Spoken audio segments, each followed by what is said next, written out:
Welcome back to Son of a Preacher Man. Soapman is in the house.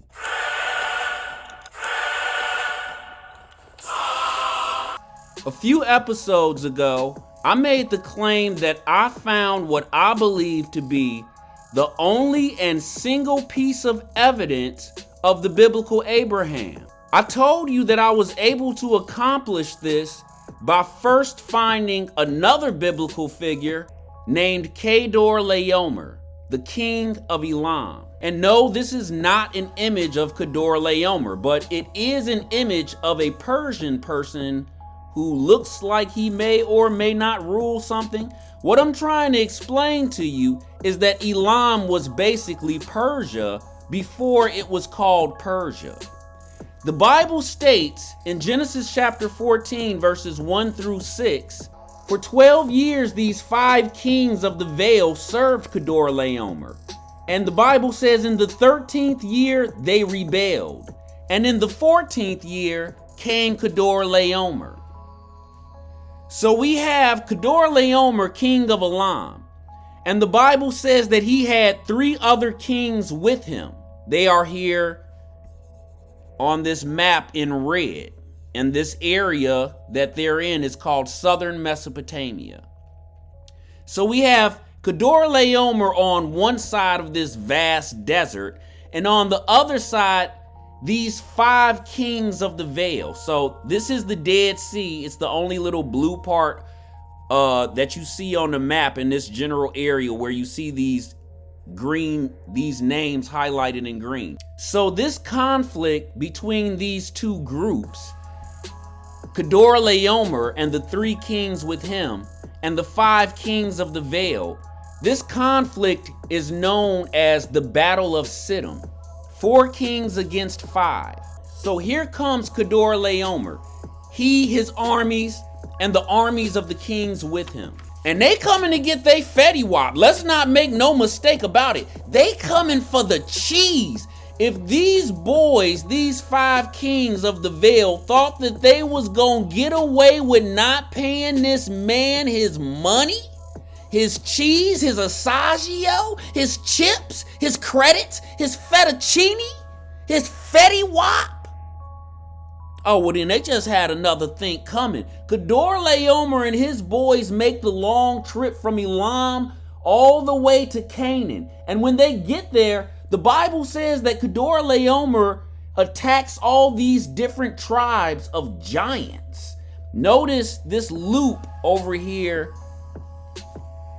towards the end of his journey. He comes all the way over from Elam. He starts in Sumer. He makes this big arc up and over, and when he comes down, Kedorlaomer comes down into northern Canaan. But he cannot just outright attack Sodom and Gomorrah and the other 3 kings directly. So he comes down and he makes this big loop into southern Canaan. And you can see here on this blown up map, Sodom is around the Dead Sea somewhere. And Kedorlaomer's path is right outside of that. That's because there's a mountain range separating the two. And so Kedorlaomer's going to come down and make this big loop. He's going to come down right outside this mountain range and make a big loop into southern Canaan. So if you look at this map, you'll notice it's a lot of green, and right here smack dab in the middle is a lot of brown. And that's this mountain range I'm telling you about, well, that I was trying to tell you about. Kedorlaomer's target is nicely nestled right between this mountain range and the Dead Sea. They are not easy to get at. They know it, and Kedorlaomer knows it, and the 5 kings of the vale are counting on it being a difficult trip for Kedorlaomer. So Kedorlaomer starts down one side of this mountain range, and he comes and he makes a big loop into southern Canaan, and he works his way up the other side of that mountain range. And as he does this, he encounters tribe after tribe of giants. He meets them head on and one by one decimates them. Kedorlaomer and his armies are an unstoppable force. They enter the region of Canaan like a wrecking ball and steamroll all in their path. And they steamroll over the 5 kings of the vale too. Genesis chapter 14 verses 7 through 12 reads, "And they returned and came to En Mishpat, which is Kadesh." So this is how we know Kedorlaomer made this big loop into southern Canaan. It says he worked his way down, slaughtering tribe after tribe of these giants. It says, and then he returned. That's how we know he made this big loop. He returned, and it's going to tell you, and the Bible's going to tell you that he came into contact with the Amalekites. And because we know where around and about where the Amalekites were, we know Kedorlaomer's travel route. It says, and they returned and came to En Mishpat, which is Kadesh, and smote all the country of the Amalekites, and also the Amorites. Now we talked about them last episode, but I'm not gonna go off on a tangent.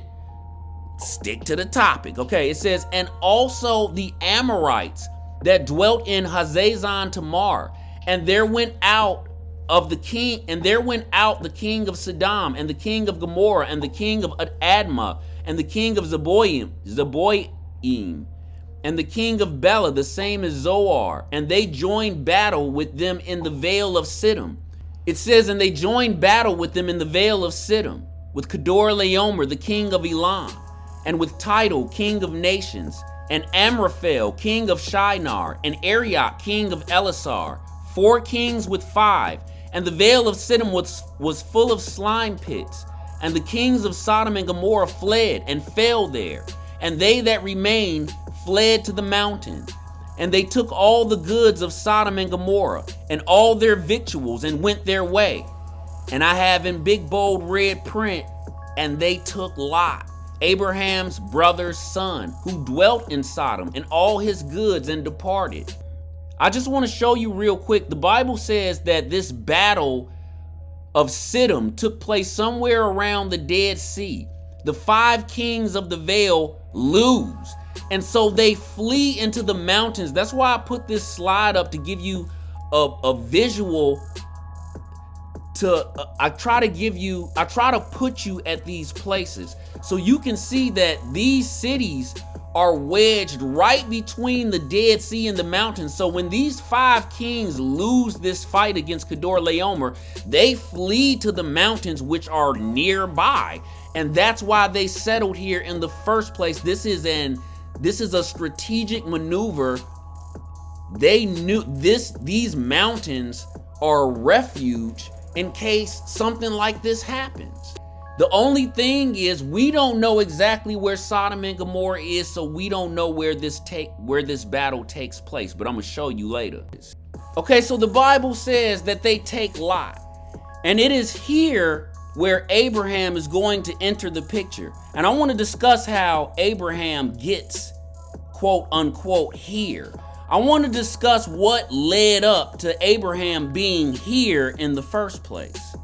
When the Bible first introduces Abraham, he's in the city-state of Ur, over here in southern Mesopotamia, in the land of Sumer. The Bible says that he and his father traveled to Haran in Syria, and all these places are marked on this slide, on this map that I have here for you.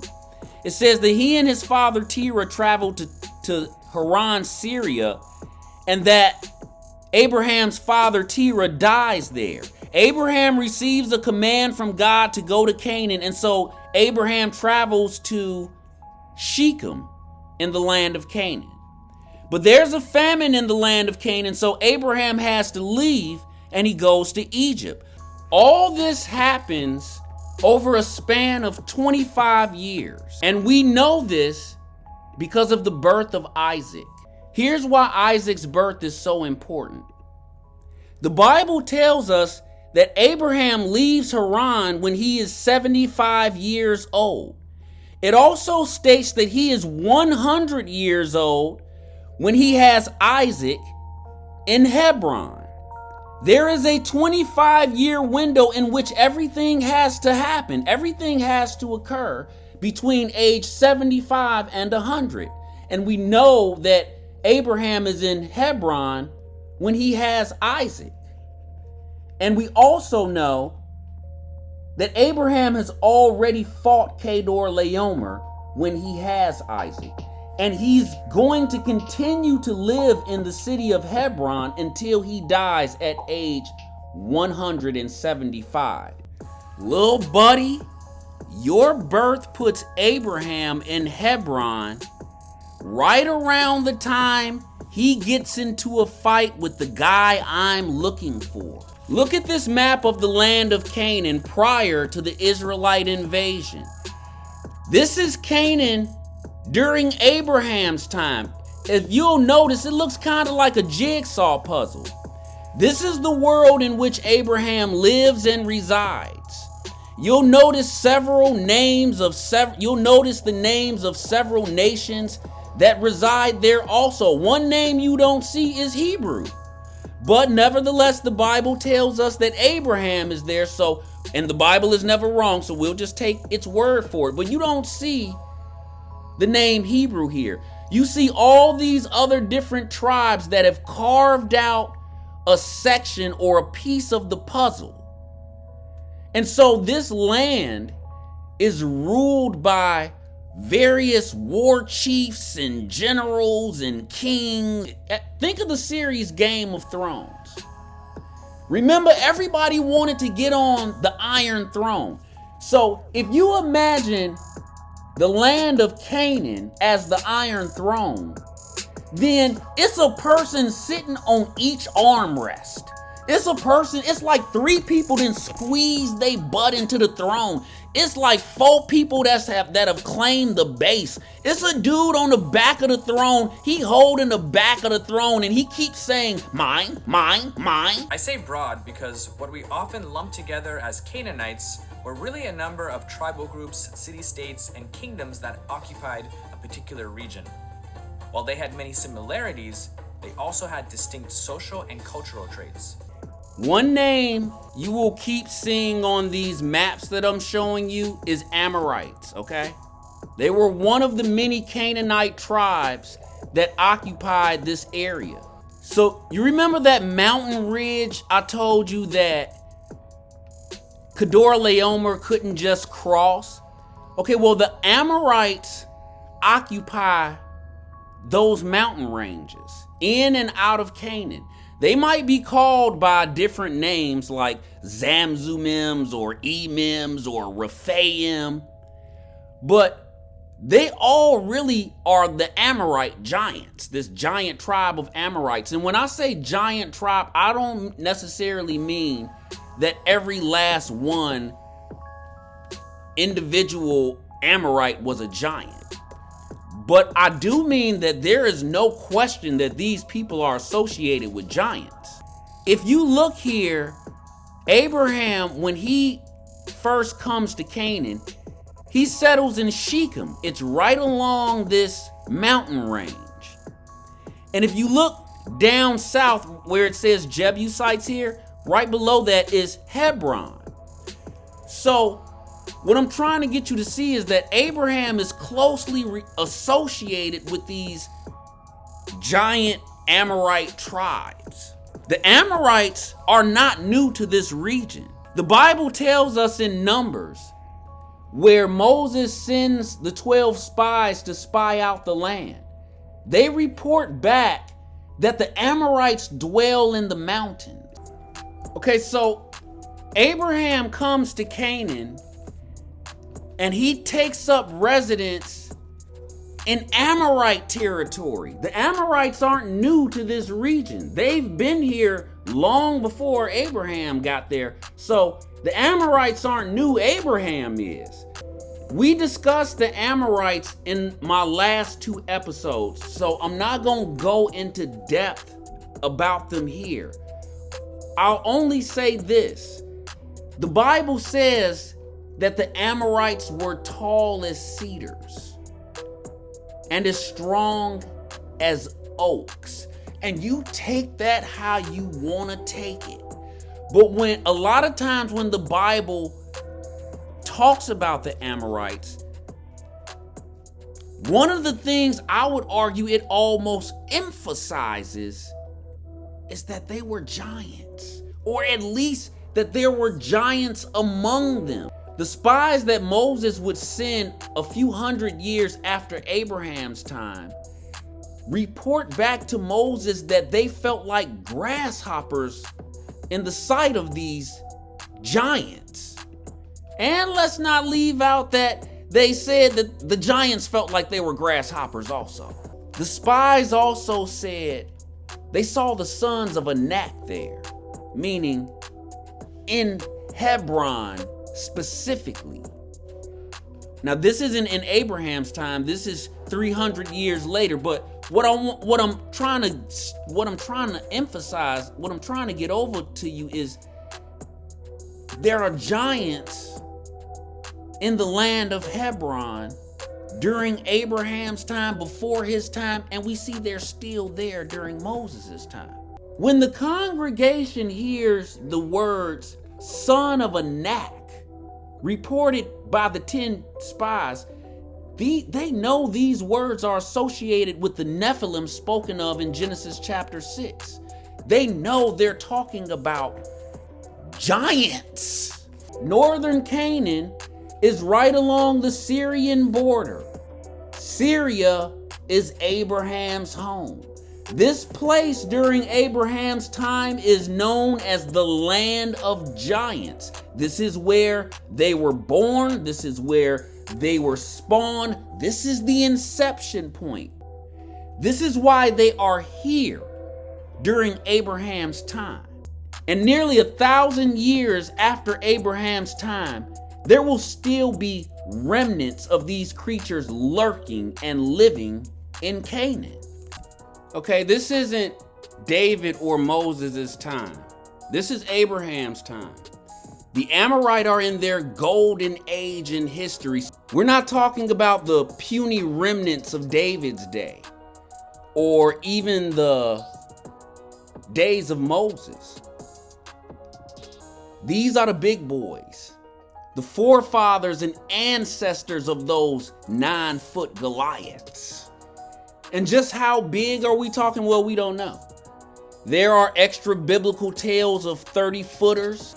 So if these men were 9 feet during David's day, and 300 years before that, Moses spoke of Og, whose bed was like almost 14 feet long, 6 feet wide. So we talking about a 12-footer 300 years earlier in Moses' day.